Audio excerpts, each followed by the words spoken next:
Hello friends, welcome to trade to spend. Nifty के daily analysis के एक और वीडियो में आपका स्वागत है। होप आपने हमारा कल का वीडियो देखा होगा जिसमें हमने अपने आज के लेवल शेयर किए थे। हमने क्लियरली मेंशन किया था कि अगर निफ्टी एक गैप अप ओपनिंग देता है तो वहां पर जंप करके कॉल या पुट कुछ बाय मत कर लीजिएगा, वेट करिएगा। निफ्टी एक रेंज बनाएगा और जब निफ्टी उस रेंज का ब्रेकआउट या ब्रेकडाउन देगा तब हम उस डायरेक्शन में बाइंग या सेलिंग करेंगे। निफ्टी ने आज हमारे नो ट्रेडिंग जोन के ऊपर एक ह्यूज गैप अप ओपनिंग दी। उसके बाद पहली 15 मिनट कैंडल में 23,400 जो हमारा टारगेट भी था आज का, या फिर हमारा आज का सेकंड हॉल्ट था, निफ्टी ने वहाँ से रेजिस्टेंस लिया और एक शार्प फॉल दिखाया। और फिर दिन भर निफ्टी हमारे नो ट्रेडिंग जोन के ऊपर के लेवल से सपोर्ट लेता रहा और एक छोटी सी रेंज के बीच में ही ट्रेड करता रहा, ना ब्रेकआउट ना ब्रेकडाउन। अगर निफ्टी ने यहाँ पर ब्रेकआउट दिया होता और उसके ऊपर सस्टेन किया होता तो निफ्टी में एक अच्छी रैली आने के चांसेस थे, या फिर अगर निफ्टी ने ब्रेकडाउन दिया होता और उसके नीचे सस्टेन किया होता तब भी निफ्टी में अच्छा एक स्ट्रॉन्ग फॉल आने के भी चांसेस थे। बिकॉज पिछले 2 दिन से निफ्टी एक छोटी सी रेंज के बीच में ही ट्रेड कर रहा है, ना ब्रेकआउट दे पा रहा है ना ब्रेकडाउन दे पा रहा है। और आज निफ्टी की वीकली एक्सपायरी भी थी, और अगर निफ्टी ने किसी एक डायरेक्शन में ब्रेकआउट या ब्रेकडाउन दिया होता तो वहाँ पर निफ्टी में उस डायरेक्शन में बहुत अच्छी मूवमेंट आती। निफ्टी ने जब गैप अप ओपनिंग दी थी, अगर आपने यहाँ पर जंप करके कॉल बाय कर लिया होता कि हाँ निफ्टी ने गैप अप ओपनिंग दी है और पिछले 2 दिन से निफ्टी एक रेंज बना रहा था, फाइनली निफ्टी ने उस रेंज का ब्रेकआउट दिया है, अगर आपने यहाँ पर कॉल बाय किया होता तो आपको 100% लॉस हुआ होता। बिकॉज उसके बाद निफ्टी ने एक तो शार्प फॉल दिखाया और फिर पूरा दिन एक छोटी सी रेंज के बीच में ही साइडवेज मोड में ट्रेड करता रहा और दिन भर प्रीमियम मीटिंग चलती रही। और वहीं अगर आपने जब निफ्टी ने यहाँ पर पहली 15 मिनट कैंडल में शार्प फॉल दिखाया था तब भी अगर आपने यहाँ पर जाकर पुट बाय कर लिया होता तो भी आपको यहाँ पर लॉस हुआ होता। बिकॉज उसके बाद दिन भर निफ्टी एक छोटी सी रेंज के बीच में ही ट्रेड करता रहा। और हमने अपने कल के डेली एनालिसिस के वीडियो में इसके बारे में डिटेल में डिस्कस भी किया था। प्लस निफ्टी ने डेली बेसिस पे यहाँ पर जो गैप बनाया था, निफ्टी ने आज उस गैप को पूरा फिल कर दिया है। और जो निफ्टी का कल का हाई था प्लस जो निफ्टी का यहाँ मंडे का हाई था, निफ्टी ने उसके ऊपर जाकर क्लोजिंग दी है, जो कि निफ्टी के लिए पॉजिटिव भी मान सकते हैं। और हमने अपने कल के डेली एनालिसिस के वीडियो में इसके बारे में डिटेल में डिस्कस भी किया था। अगर आपने हमारा कल का डेली एनालिसिस का वो वीडियो नहीं देखा है तो उसका लिंक मैंने डिस्क्रिप्शन में डाल दिया है और आपको ऊपर यहाँ पर आई बटन में मिल जाएगा। एक बार आप वो वीडियो जाकर जरूर देखिएगा। तो हमने निफ्टी में आज ऐसा कोई बाइंग नहीं करी, बिकॉज निफ्टी आज दिन भर साइडवेज मोड में ट्रेड करता रहा। अब अगर निफ्टी साइडवेज मोड में ट्रेड कर रहा है तो वहाँ पर बाइंग करने में कुछ फ़ायदा नहीं है, बिकॉज वहाँ पर प्रीमियम डिके की वजह से लॉस ही होगा।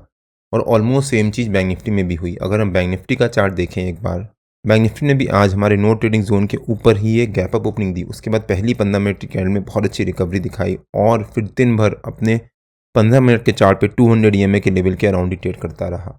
प्लस जो बैंक निफ्टी की पहली 15 मिनट की कैंडल का हाई था, बैंक निफ्टी ने उसको ब्रेक करने की कोशिश करी बट वहाँ पर सस्टेन नहीं कर पाया और फिर वहाँ से एक शार्प फॉल दिखाने के बाद एक पॉजिटिव क्लोजिंग ही दी है। प्लस बैंक निफ्टी भी निफ्टी की तरह एक छोटी सी रेंज के बीच में ही ट्रेड करता रहा।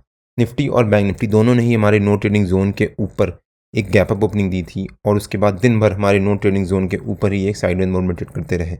निफ्टी और बैंक निफ्टी के नो ट्रेडिंग जोन्स में डेली बेसिस पे अपने यूट्यूब चैनल में शेयर करता हूं। अगर आपने मेरा यूट्यूब चैनल सब्सक्राइब नहीं किया है तो प्लीज़ सब्सक्राइब कर लीजिएगा और बेल आइकन जरूर हिट कर लीजिएगा, सो दैट जब भी मैं अपना अगला वीडियो पोस्ट करूं आपको नोटिफिकेशन आ जाए। निफ्टी ने डेली बेसिस पे जो इनसाइड कैंडलस्टिक पैटर्न बनाया था, आज निफ्टी ने उसको ब्रेकआउट देने की कोशिश करी थी। अगर हम निफ्टी का डेली चार्ट देखें एक बार, ये निफ्टी का डेली चार्ट है। निफ्टी ने डेली बेसिस पे यहाँ पर जो मंडे को और ट्यूसडे को इनसाइड कैंडलस्टिक पैटर्न बनाया था, अभी तक निफ्टी उसी पैटर्न के बीच में ट्रेड कर रहा है। आज निफ्टी ने उसको ब्रेकआउट देने की कोशिश करी बट फाइनली क्लोजिंग बेसिस पे निफ्टी ने उसके हाई के नीचे ही जाकर क्लोजिंग दी है। प्लस निफ्टी का जो कल का हाई था, निफ्टी ने आज उस हाई के ऊपर जाकर क्लोजिंग दी है, जो कि निफ्टी के लिए पॉजिटिव होता है।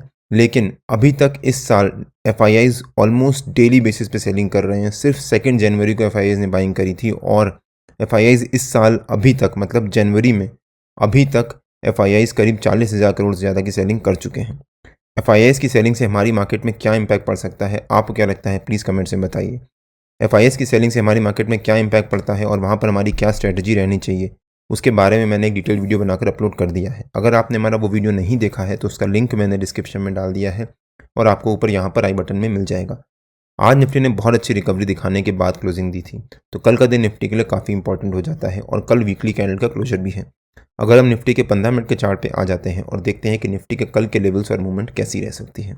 निफ्टी का जो हमारा आज का हाई है या फिर जो निफ्टी का 200 EMA का लेवल है 15 मिनट के चार्ट पे, वो निफ्टी का हमारा कल का रेजिस्टेंस रह सकता है, मतलब 23,400 के आसपास। और जो निफ्टी का हमारा आज का नो ट्रेडिंग जोन का ऊपर का लेवल था 23,275, वो निफ्टी का हमारा कल का सपोर्ट रह सकता है। हो सकता है निफ्टी कल 23,400 एज ए रेजिस्टेंस और 23,275 एज ए सपोर्ट, इसी रेंज के बीच में ट्रेड करे। अगर निफ्टी ने कल एक फ्लैट ओपनिंग दी, तो निफ्टी अगेन इस रेंज को कंटिन्यू कर रहा होगा। और अगर निफ्टी फ्लैट ओपनिंग देता है तो वहाँ पर जंप करके कॉल या पुट कुछ बाय मत कर लीजिएगा, वेट करिएगा निफ्टी को एक रेंज बनाने का। और जब निफ्टी एक रेंज बनाएगा, उस रेंज का ब्रेकआउट देगा या फिर ब्रेकडाउन देगा, उस डायरेक्शन में निफ्टी में बहुत अच्छी रैली आएगी।